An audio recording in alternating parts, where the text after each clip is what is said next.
C'est important de comprendre qu'il y a une puissance immense, une force, une vibration d'énergie par excellence qui permet au père et l'enfant de se retrouver à travers le verbe et les gestes de la bénédiction. Et ça, sincèrement, si vous ne l'avez pas eu fait dans votre passé, même si vous ne pouvez pas faire des gestes, commencez à projeter des mots de la bénédiction sur chaque enfant, sur la tête de chaque enfant. Et si vous avez 5 enfants, que vous avez la chance de nous faire 5 bébés ou 6 ou 8, comprenez que chaque enfant a une vibration unique et différente. Donc, chaque enfant a sa bénédiction à sa façon. Ça veut dire que vous allez prendre un enfant, chaque enfant, vous allez mettre sur la chaise et vous allez mettre la main sur sa tête et vous allez bénir votre enfant parce que vous aimez votre enfant, parce que c'est ce que Dieu vous a donné de plus cher au monde, parce que c'est votre vibration, parce que vous avez décidé, vous avez accepté, oui, j'accepte de te recevoir, comme lui, il a demandé s'il pouvait venir à travers vous. Donc, rien n'est pour rien. Vous ne pouvez pas l'accepter. Il ne peut pas venir si les deux ne fonctionnent pas ensemble. C'est toujours main dans la main, non? C'est main dans la main. Donc, c'est quelque chose qui est indispensable pour nous les parents. Je lui dis que je le dise aujourd'hui, c'est aussi ce que j'apprends moi. Parce que j'ai besoin d'apprendre aussi comment faire. Je sais que chez nous en Afrique, on a déjà... le rouleau de compresseur est déjà passé avec les parents, les grands-parents, enfin bref. Mais c'est toujours difficile d'installer un bonhomme qui a 30 ans en disant « Assis-toi, je vais te bénir ». Il va se dire « C'est quoi, ça va pas, maman va à l'hôpital, il y a un problème ». C'est un problème. Et appeler le docteur, peut-être qu'il y a un truc qui ne va pas, peut-être les neurones sont un peu fatigués. Non, c'est simplement... juste comprendre que mettre la main sur la tête. Parce que le geste est important. Le geste, c'est-à-dire que dès que l'enfant s'installe ou la personne s'installe et que vous mettez la main sur la tête de la personne, automatiquement, il y a une vibration d'amour qui se passe. Que vous ne pouvez pas faire seul. Vous ne pouvez pas avoir cette vibration qui est unique. Vous ne pouvez pas le faire seul. Il faut le partage.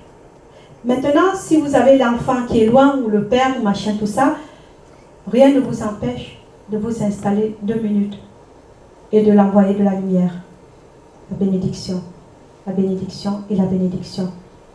C'est comme un courrier. Si les facteurs sont à la grève, ils sont en grève, le courrier arrive, mais 6 mois après. Voilà, ça peut aussi arriver directement, comme ça peut arriver un peu tard. Ça dépend la puissance et ça dépend la valeur que vous avez dans ce que vous faites, dans ce que vous mettez. Parce qu'il faut comprendre que la manière que vous parlez, la valeur que vous mettez là-dedans, et l'énergie par excellence, la puissance de l'énergie que vous mettez là-dedans, mon Dieu, vous ne pouvez pas imaginer. Il suffit d'ouvrir la bouche, ça traverse les murs. Et ça, c'est grandiose. Et nous tous, nous avons ça. Il n'y a pas une seule personne qui n'a pas. Il faut simplement accepter ce que vous avez avec grâce et bénédiction. C'est tout. Arrêtez de vous poser des questions. Que hier, la main chauffait, aujourd'hui, ça ne chauffe pas. Est-ce que demain, je peux magnétiser, après-demain, je ne peux pas? Parce que j'ai tout pris. À chaque fois que je soigne, je prends le mal. Ça n'existe pas. Parce qu'à partir du moment que Dieu vous donne un cadeau, il vous donne sa bénédiction. Comprenez? Maintenant, si vous soignez quelqu'un, et que vous touchez, vous avez le mal, c'est sûr qu'il y a quelque chose, un dérèglement quelque part, pas hormonal, mais autre chose. C'est à vous de regarder là où il y a le problème. Ça veut dire que vous avez un brin de manque de confiance en vous. Et donc vous mettez ça en place, en disant que finalement, vous êtes zéro, et l'énergie, quand elle vient, c'est pas vous qui commandez. Vous êtes juste le robinet, on ouvre et ça sort tout seul. Et ce qui sort, c'est de l'eau pure, pas du coca. Et ça, c'est important. C'est indispensable de parler à haute voix. Pourquoi? Il y a le verbe, hein? On ne voit pas pourquoi on va enfermer ça dans le cœur en disant « Bon, ben, je vais lui dire, je dis rien. » Non, l'enfant doit entendre que maman met la main sur ma tête pour me bénir. Ça veut dire quoi? ça veut dire que vous acceptez sa vibration, il accepte votre vibration. Et ça veut dire que lorsqu'il va sortir de là pour partir, mais il se sentira rassuré et protégé. Il y a plusieurs façons de protéger ses enfants. Et ça, mettre la main sur la tête d'un enfant, c'est la meilleure des choses qu'on peut faire. Et puis, l'enfant prend la suite. Et ainsi de suite. Et ça, c'est l'héritage qu'on laisse aux enfants. Quel héritage? Qui peut laisser mieux? Des maisons en étage? Ça va, ça suffit, ça va tomber. Ça va tomber. Il y a d'autres qui ont perdu déjà, je ne sais pas combien, le tsunami, enfin, je ne sais plus quoi. Il y a encore d'autres qui arrivent. Donc, il y a beaucoup de choses qui vont disparaître. Ce qui veut dire que le simple fait de bénir son enfant, quelle qu'en soit la situation et ce qu'il vit, bénissez l'enfant. Parce que même si cet enfant, aujourd'hui, demain, a des problèmes de santé qui nous quittent, vous avez béni l'enfant. L'enfant ne peut qu'aller droit là où il doit aller. Que ça soit de ce monde ou de l'autre monde. Faites le travail de maman et de papa. Et que l'enfant doit aussi faire pareil. Parce que je veux aussi que mes enfants me bénissent. Hein. Au moins, ça veut dire que je fais du bon boulot. En tant que mère. Hein. Et ça, c'est important. Donc, il faut concrétiser ce geste. Il faut appliquer ce geste. Il faut mettre en évidence que ce geste, le verbe et le geste est indispensable. Parce qu'aujourd'hui, nous lisons beaucoup. On lit les livres, oui, la bénédiction, comment on va faire? Bon, ben, ils ont dit que je fais ça, bon, ben, de toutes les façons, je veux faire ma façon parce que c'est comme ça. Non, il faut que ça vienne de là. Si vous ne le sentez pas de le faire maintenant, forcez-vous, parce que c'est une bonne nourriture. C'est une nourriture qu'on n'arrêtera pas de manger. Ça va être une bonne... Parce que lorsque vous allez bénir l'enfant, vous êtes en train de vous bénir encore 2 fois plus, parce que vous allez vous interpeller sur tout ce que vous n'avez pas fait, vous devez faire. Donc il y a la culpabilité qui va monter. Ah tiens, j'aurais dû le faire plus tard. Et plus vous allez le faire, mieux ça va être. Mieux vous allez organiser votre vie. Parce que vous êtes en train de mieux organiser votre vie par rapport à la bénédiction. Et mieux la vie de l'enfant aussi va être.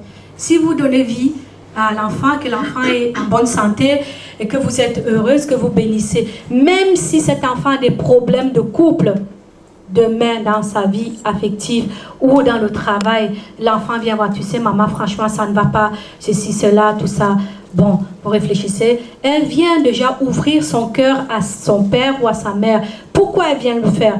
Parce que, 2 petits, vous avez pris le temps de bénir l'enfant. Ça veut dire que nous avons à partager quelque chose de très important. Ça veut dire que je peux aussi te soulager comme tu peux me soulager.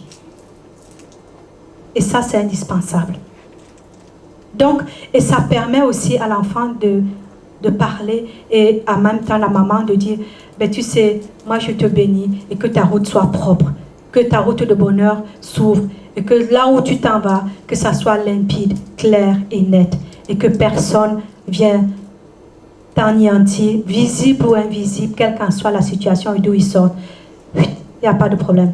Que ta route soit propre. Et vous ne pouvez pas imaginer la puissance que vous donnez à cet enfant.